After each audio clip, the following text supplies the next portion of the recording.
नमस्कार, स्वागत है आपका ओम शक्ति टीवी में। आपने टेलीविज़न पर रामायण देखी होगी और पूरी रामायण में सबसे अहम हिस्सा है राम सेतु निर्माण का।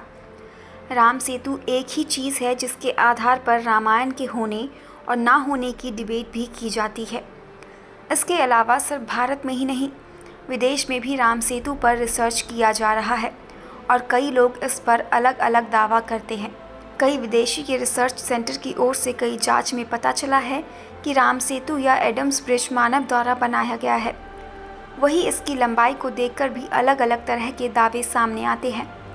मान्यताओं के अनुसार ये वो पुल है जिसे उस वक्त बनाया गया था जब भगवान राम लंका के लिए जा रहे थे और समुद्र को पार करने के लिए एक पुल बनाया गया था।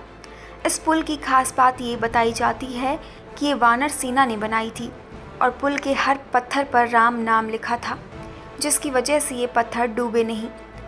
आपने भी इस सेतु को लेकर कई कहानियाँ सुनी या देखी होंगी, लेकिन कभी आपने सोचा है कि राम सेतु कितने दिन में बनकर तैयार हुआ था? अमेरिका के एक साइंस चैनल की रिसर्च में सामने आया है कि प्राचीन हिंदू माइथोलॉजी में श्रीलंका और भारत को जोड़ने वाला पुल असली है। भारत के पामवन टापू से श्रीलंका के मन्नार टापू तक फैली पुलनुमा चीज़ इंसानों की बनाई हुई है, क्योंकि नीचे तो रेत की लंबी चादर सी बिछी है, लेकिन ऊपर उसके पत्थर जो रखे हुए हैं वो नेचुरल नहीं लगते, यानी उसको इंसानों ने रखा है। इन पत्थरों को 7000 साल पुराना बताया जाता है।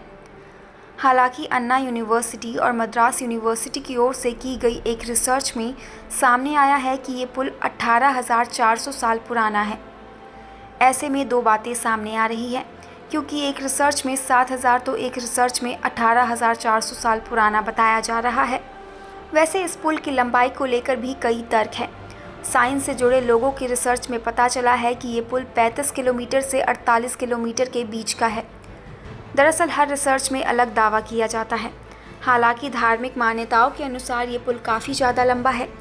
धार्मिक मान्यताओं के अनुसार ये पुल 100 योजन लंबा है।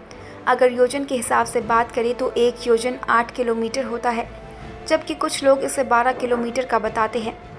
ऐसे में धार्मिक मान्यताओं के हिसाब से ये पुल 800 किलोमीटर से भी लंबा है। बता दें कि पहले लंबाई के लिए योजन का ही इस्तेमाल किया जाता था।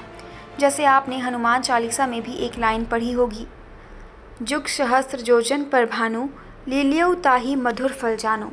ये लाइन भी हनुमान जी के सूर्य के मुख में लेने वाली कहानी में दूरी के लिए लिखी गई है। ऐसे में योजन के आधार पर लंका तक दूरी भी मापी गई थी। राम सेतु के बनाए जाने के समय पर तो वैज्ञानिक दृष्टि से कोई भी रिसर्च नहीं की गई थी, लेकिन अगर मान्यताओं के हिसाब से देखें तो बताया जाता है कि ये पुल 5 दिन में बनकर तैयार हो गया था। कहा जाता है कि पहले दिन 14 योजन, दूसरे दिन 20 योजन, तीसरे दिन 21 योजन, चौथे दिन 22 योजन और 5वें दिन 23 योजन का कार्य पूर्ण किया गया था। ऐसे में करीब 100 योजन का काम 5 दिन में पूरा कर दिया गया था। हम आपको ये ज़रूर बता दें कि ये तथ्य धार्मिक मान्यताओं, यूनिवर्सिटी और संगठनों की ओर से की गई रिसर्च पर आधारित है। ऐसी ही खबरों के लिए जुड़े रहें हमारे साथ और देखते रहें ओम शक्ति टीवी। साथ ही like, subscribe, share and comment करना बिल्कुल ना भूलें। धन्यवाद।